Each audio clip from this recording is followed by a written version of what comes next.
ladies and gentlemen, we'll go ahead and get this meeting kicked off. It's 4:30. I know it looks a little bit different as a Pickens County Board of Commissioners work session, and we've got the Mayor of Jasper sitting up front with us. It shows there's one thing that can unify anybody, and that's our 911 dispatchers. So as an effort to kick off our meeting and to kick off your week for Telecommunications Week, we do have a proclamation we want to do at the beginning that's from both the city and from the county. And we're going to go through and read the proclamation before we get into the whereases and the befores and theretos. I think everyone in here just wants to say thank you. Not many of us could do the job that you do. I've spent just enough time in the room to know that I can't do the job that you do. I can remember being in the field in public safety and calling and just realizing there's no way I could be in the room not being able to see what's going on the other side. You now have the luxury, though, of logging into some body cams and getting some action so that you can see a little bit. But it's, we just want to say thank you. I know I want to say that more as a personal thank you to everything that y'all do. Your team's amazing. The number of lives that you've saved has just been astronomical. I'm looking at one on the front, and I know that we've sat and had many conversations that seems to draw the hot calls on a regular basis. And I won't single her out right now, but I will just say how thankful I am and how you make Pickens County and the city a much better place. And I believe as you look around the room and you see the individuals from Pickens County and from the city of Jasper, both from fire and from the police side, we value you more than we can ever do. It's kind of like water. If we were to pay what it's really worth, because it's what keeps us alive, we wouldn't be able to afford it. And dispatchers, you know, if we paid you what you were really worth, we wouldn't be able to afford it. We do want you to know how much we appreciate everything that you do. So I'm gonna go through and read the resolution. As soon as I read it and before we sign, if we could get all of you to come up and stand with us, and that way we can get a good picture of everyone at the same time. We kind of go back and forth on who reads, and he read one earlier today, so you get started listening to me on this one. It's a proclamation honoring National Public Safety Telecommunications Week for the week of April 13th through the 19th, 2025. Stating, whereas emergencies can occur at any time that require police, fire, or emergency medical services, and whereas when an emergency occurs, the prompt response of public safety personnel is critical to the protection of life and preservation of property. And whereas the safety of our police officers, firefighters, and emergency medical responders is dependent upon the quality and accuracy of information obtained from citizens who contact 911 dispatch centers.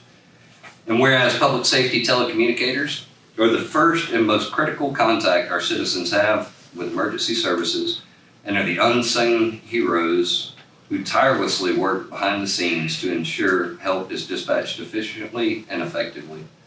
And whereas public safety telecommunicators provide vital assistance during emergencies, offering life-saving guidance, reassurance, and support to those in distress. And whereas the dedicated professionals who serve as public safety telecommunicators are deserving of recognition for their unwavering commitment, dedication, and professionalism in serving their communities.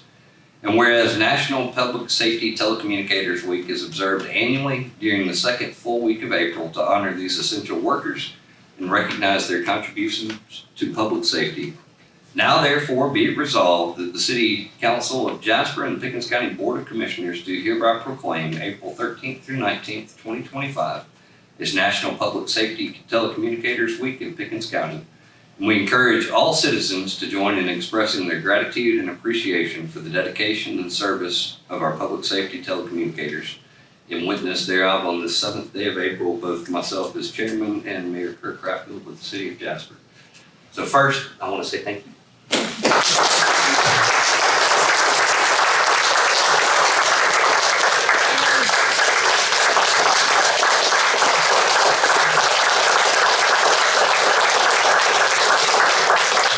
Second, the one thing that none of you really want to do, but we are going to require you to do is we'll all come up and stand behind us, we'll sign and get a good picture. So we can all be here together.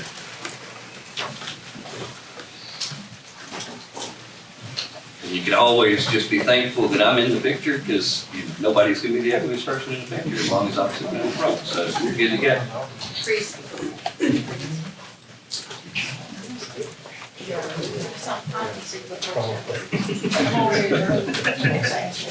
You probably get to get the tweets so they can still see you.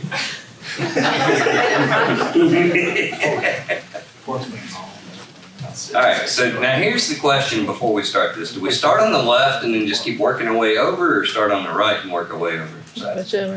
So start with Kelsey, and then we're gonna look at one camera at a time so that these pictures all look right.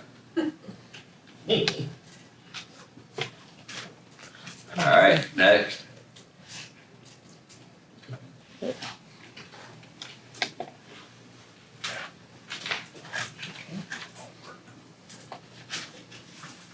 Thank you.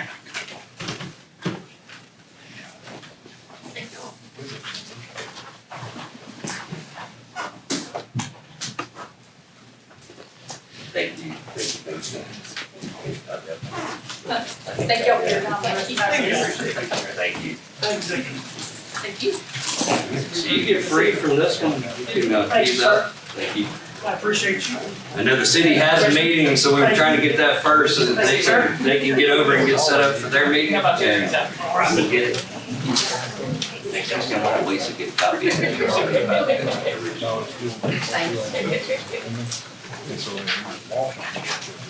So normally we read in all the proclamations during our regular voting meetings so that they go in the minutes, which we'll do the same on this one, but because of the nature of it, we wanted to make sure we had everyone here. And doing it during the meeting made it work a little bit easier to get it with. If y'all want to put your names back up, you can. I just figured the mayor sitting there, I moved them down. So we do thank you for that very much. We do have, as far as the remainder of our agenda, a few items. The first two will be our planning and development office is going to handle a couple things. Then we're going to get an update on Parks and Recreation. I have a couple of different dates that we'll go through for our general discussion portion of the meeting as well. So I'm going to turn it over to Ms. Ashley Gooch, our Assistant Director of Planning and Development. Thank you. Okay, legs. It's part of my general discussion comments, so. So, just as you guys know, there's the disclaimer that we add to all of our rezone, which is that all future development shall comply with applicable codes to ensure that the residential structures on the property meet safety regulations to protect the health and welfare of surrounding residents. So we had two rezones that are coming to you guys this month. The first one is 190878, which is for a boss Al Saidi. You've seen this one once and it's coming back again. It's a little bit different. They've taken one of their lots, which was initially a conservation lot, and they've converted it to a whole lot in itself to kind of make that more of a part of the plan. It is 19.84 acres. The parcel is 053006, and the intent is to create a 5-lot subdivision. You can see again behind you on the map where it's located, surrounded by other ag and rural residential parcels. The character area for this parcel is suburban residential, which focuses on a mixed residential use and density. The recommendation from the staff was approval of the 19.84 acres on 053006 from ag to ER for the 5-lot subdivision. Our staff's standpoint was that the change aligns with the surrounding land uses, enhances property values, and supports the responsible land utilization.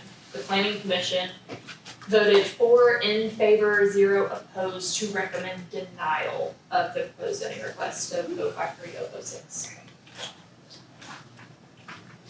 Any questions on this particular? Thank you. The second one we had is RZ 190893. This was Christine Vanderwall on behalf of Rock Creek Manor. This is located over on Hickle Mill Road South. Its request was to go from ag to highway business on the 8.98 acre parcel known as 064102005. They have an existing senior care facility there, and they want to expand that for memory care. And so the intent is to construct a new commercial building, for the memory care specifically on this parcel. You can see back behind you, there's the parcel to the south is currently zoned highway business, which is where their existing facility is, and the ag parcel is the one where they're wanting to construct the memory care facility. And there's other highway business surrounding as well. It is in a rural residential character area.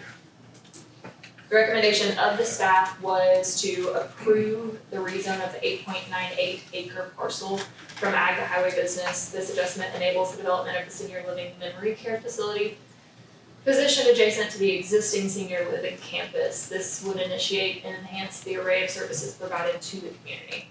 The planning commission then voted 4 in favor, 0 opposed to recommend approval of the proposed zoning request. Questions? Can you go back to the map real quick? Yeah. Is it the parcel to the south is it, or the The parcel? parcel that's to the south is where the existing facility is. And Okay, I then thought it was the- the one to the north, the Nope. northeast, okay. Yeah. It's both. Oh, it's both, yeah. Yeah, it's both. Sorry. Oh, it is, but okay, Sorry okay. about The other side. I know that their when they've come in and spoke to us, they've talked that their primary facility was that south parcel.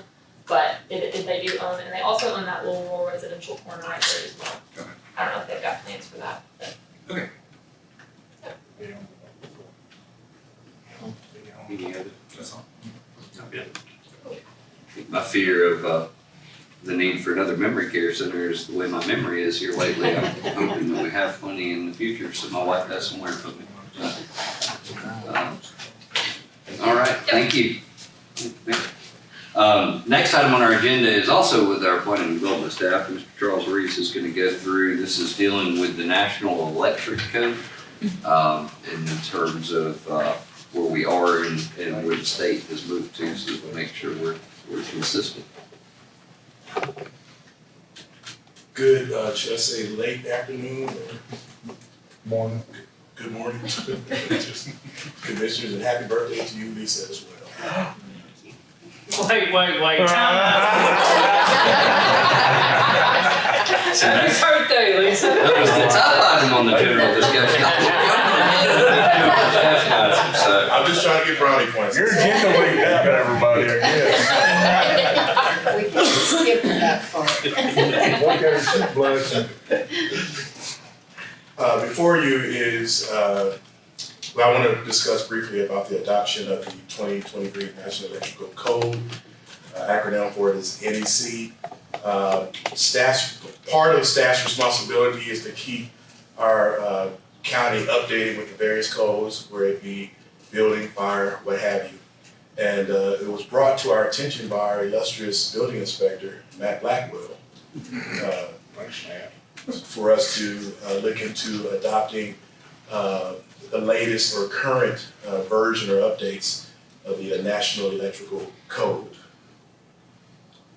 So what is the NEC? Well, the National Electrical Code, or NFPA 70, is a standard for safely installing electrical wiring and equipment in the United States. It is part of the National Fire Code created by the National Fire Protection Association, otherwise known as the NFPA. The NEC is a model code, not necessarily a law, but it's adopted by jurisdictions and is updated every 3 years. Also focuses on safety and standardization of electrical installations. And why we're adopting or requesting adoption of the 2023 update. Oh my. yeah, that kind of went a little out of whack when you talk. Well, I'm still talking. It fosters uniformity in electrical installations by implementing standardized procedures and best practices, reducing the risk of errors, and enhancing system performance. Also establishes a comprehensive framework that guides the design and implementation of safe and reliable electrical systems. This is a code that is enforced by both our building inspector and fire marshal, so it's very imperative that they receive the latest updates. Including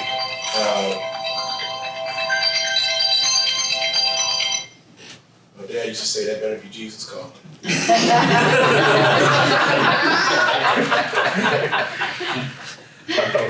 2023 update to the National Electrical Code includes significant changes such as requiring the GFCI, which is also a type of a circuit breaker, a protection for all kitchen receptacles, not just those on countertops, and expanding the requirements for surge protection devices, as well as incorporating cybersecurity measures for network electrical equipment. I know Matt's not prepared to go into detail, but he is here if you have any other questions. So Matt, what is your question? And this is a copy of the resolution that we hope that you all adopt in the next couple of weeks. I don't know if you want me to read this now, I can. Whereas the Pickens County Board of Commissioners desire to ensure the safety of electrical installations within the jurisdiction by adopting the most current electrical safety standards, whereas the National Fire Protection Association has published the 2023 edition of the National Electrical Code. Now therefore be it resolved that the Pickens County Board of Commissioners hereby adopts the 2023 edition of the National Electrical Code as the standard for all electrical installations within the jurisdiction. Hopefully we'll pass this effective Monday. That should have been April 21st, 2025. And just again, I just wanted to just to let you all know that we will be coming to you all periodically moving forward. If there are updates that need to be had with the building codes, whatever codes, also including the zoning code and other codes in Pickens County's code of ordinances that we're continually trying to update and reassess. Any other questions?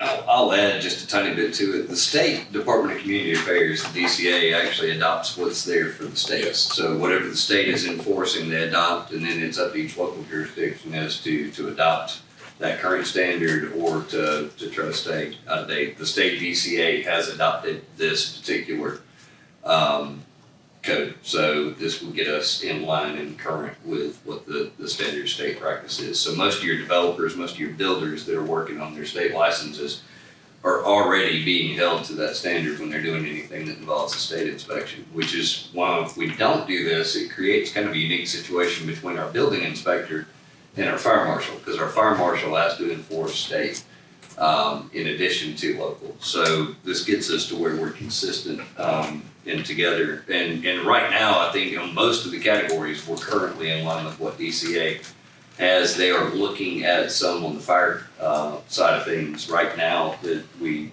anticipate in July they may make a change on the state level, and so then we would bring that. I know that the fire marshal's been looking at that pretty closely.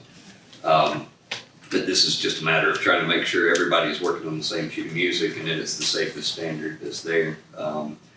It's put out by the same groups that help control our insurance ratings. So the more we stay consistent with what the state has, the better we are when it comes time for ISO inspections.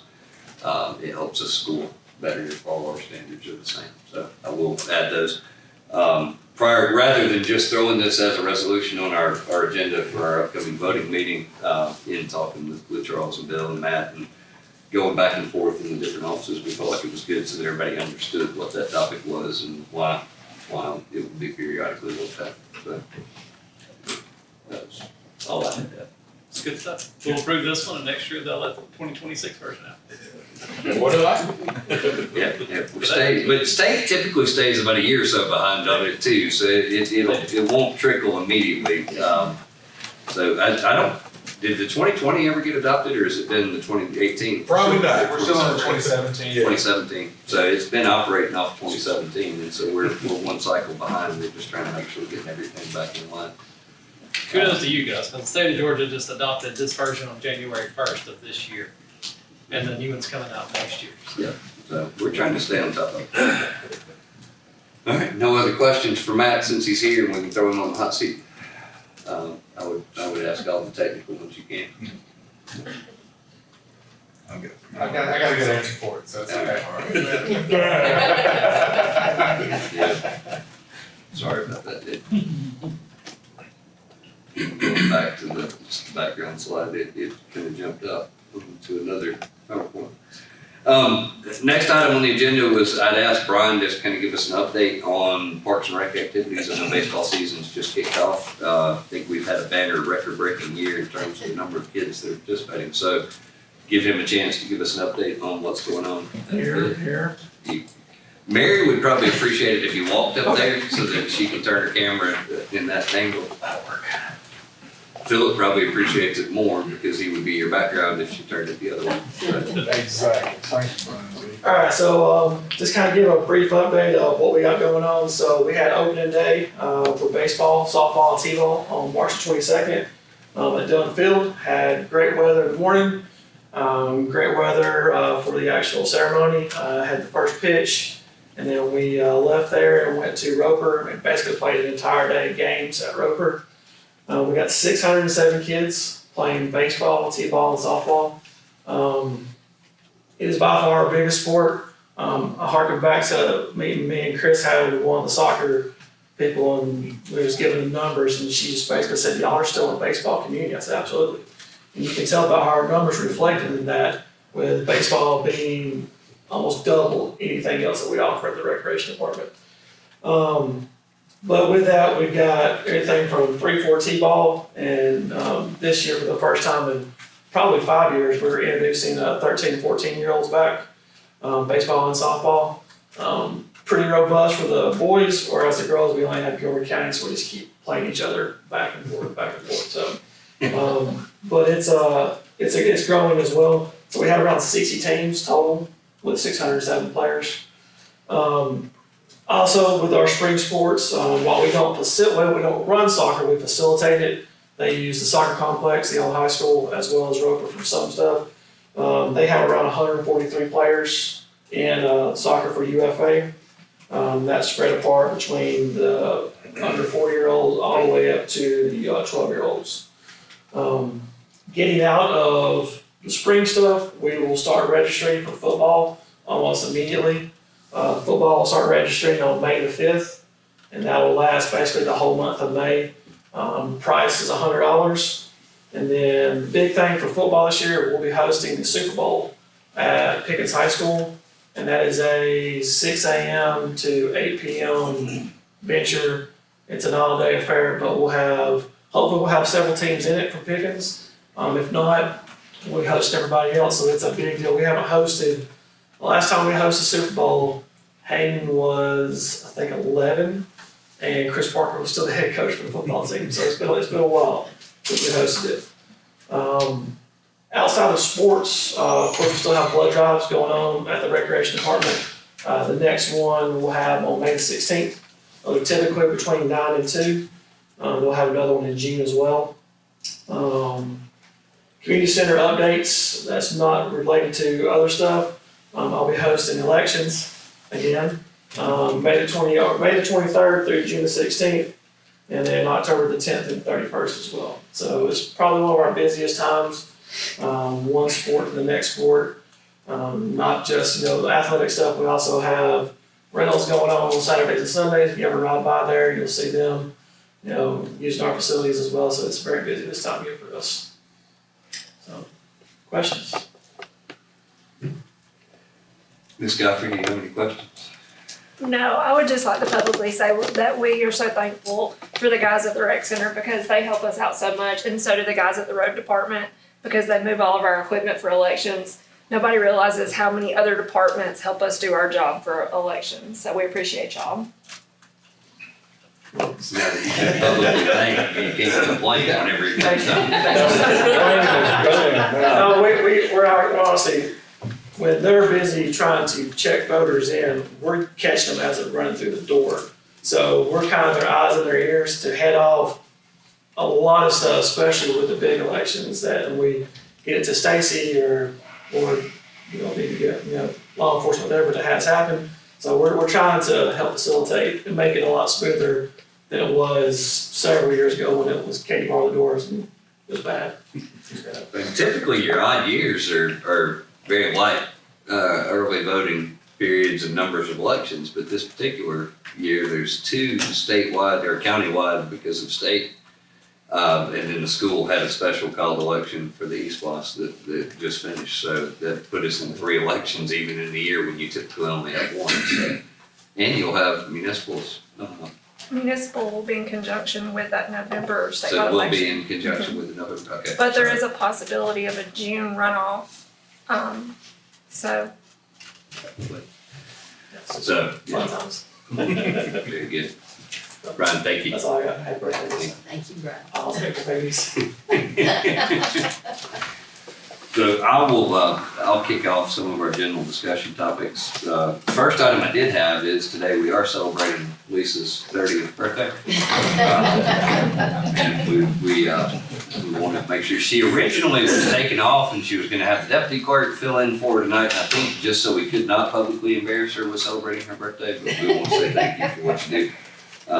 And for coming in, many may not know that county employees, that's one of the benefits is that your birthday can be a paid day off, but it also can float. You can use it a different day, and she's decided to make hers float this time because the weather didn't cooperate with her plans. So she did end up here for me. But thank you very much for all you do. And thank you, Karen, for reminding me this morning that it was your birthday, because I would have forgot.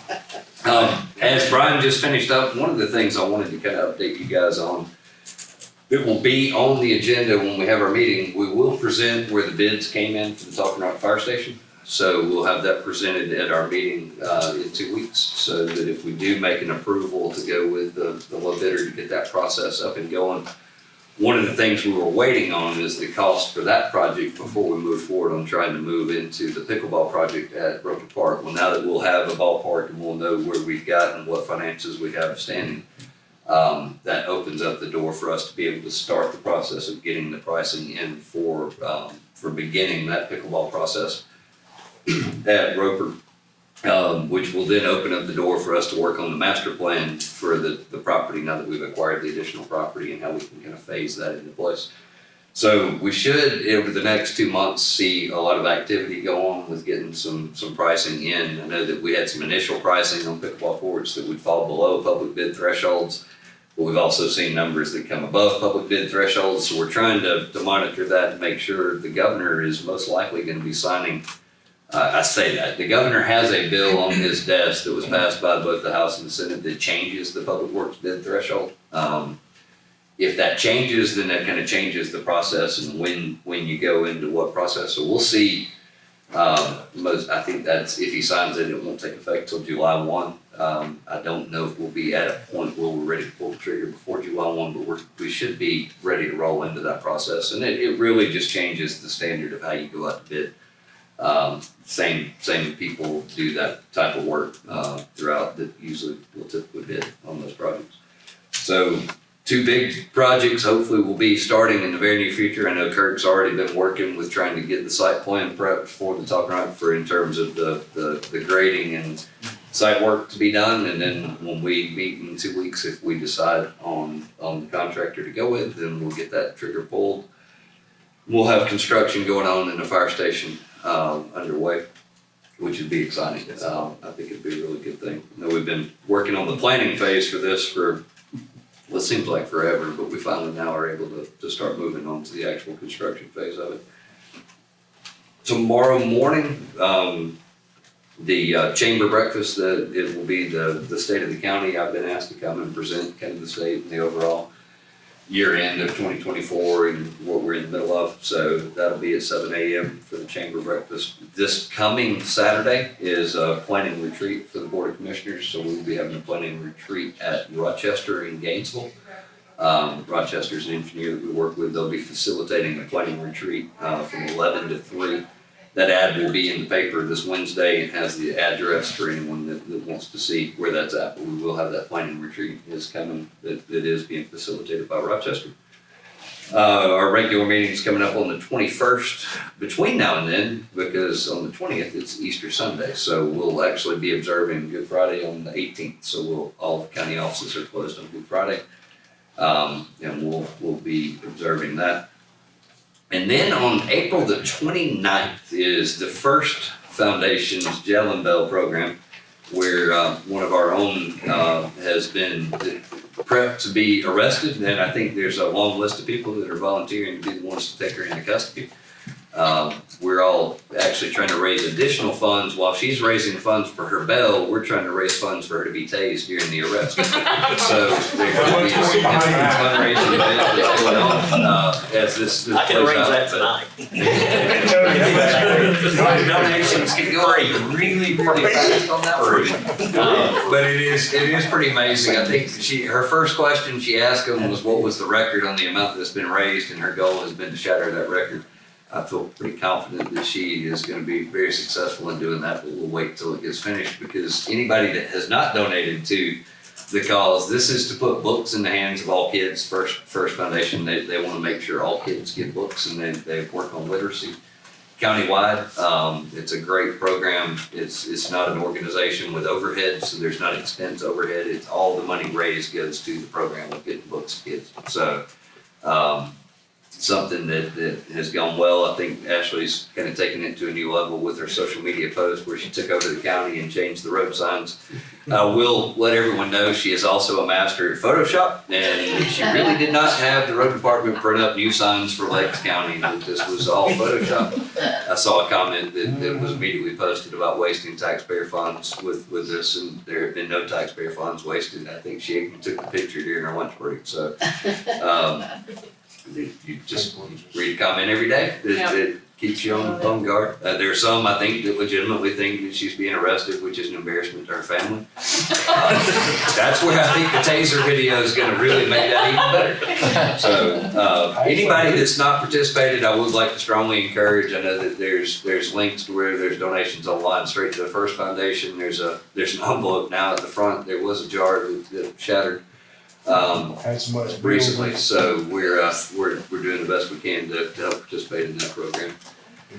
That's the updates that I have that I want to make sure you guys are in the loop and know about. But I'm also opening the floor up to anything that you guys have got that we need to take a look or be working on.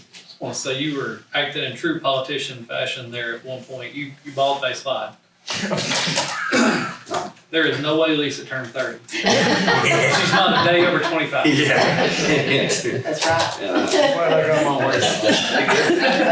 I don't think anybody's willing to ask her what the true age is. So we're going to hold to whatever number we feel like. We've been fortunate. I know Robbie sent out an update to the board just recently on the number of activations. I think this was number 8 that we've had. 7. And then we're prepared to activate over the weekend. He came in and manned the station. Wrote it down. I didn't want to call nobody down. Yeah. So fortunately, up to this point, those things have kind of broken apart a little bit as they've reached our area. And even with the heavy rainfall, we only had a couple areas that received any kind of a flooding level issue. Our roads seem to hold up really well. Some of our normal trouble spots that Kirk and his team have been working on handle the amount of flow. I know they've been working on getting these ditches. We do have a couple of roads, one that we just spent a lot of time and effort last week trying to get back because it was underwater, and it's a flood control lake that's nearby, and it was completely back underwater again. So there's a very little you can do in those type of situations, and we're trying to figure out a solution because there is a driveway that becomes kind of inaccessible. So that's one that we're scratching our heads trying to come up with what is the appropriate solution, because anything that gets put in there is going to wash right out. So the fun challenges of dirt roads and flood control lakes that are designed to flood out of the banks, and that's what they're designed to do. So we'll figure out something somehow. Anybody else, any other departments have anything that we've missed that needs to be updated? Everybody's going silent. Yes. This year's annual report is live on the website. Yes. Let's see. Now I can't make the public announcement for the first time tomorrow, but it is. Kelsey's done an amazing job and with the help of some graphics on our Photoshop expert. It's really not Photoshop, it's Canva, but. With Ashley on preparing and putting together a flip book of our annual report, and it is on the website, and it's very professionally done. It's phenomenal. But I think the other part that you can read when you go through there is how professionally done all the data that you're going to see from the different departments that are within there. Some phenomenal things from both our finance, from our recycle, from the water, from the roads. I mean, just across the board, our public safety departments. The numbers they speak for themselves. So That'll be kind of the template that's used for the presentation for the state of the county tomorrow, but the flip book is live on the website, so you can get through, at pickensga.com. Mr. Anderson. Good news. Hobson Drive culvert is supposed to be delivered April 17th. So So it is. start that project soon afterwards. We've been a long time waiting on that one.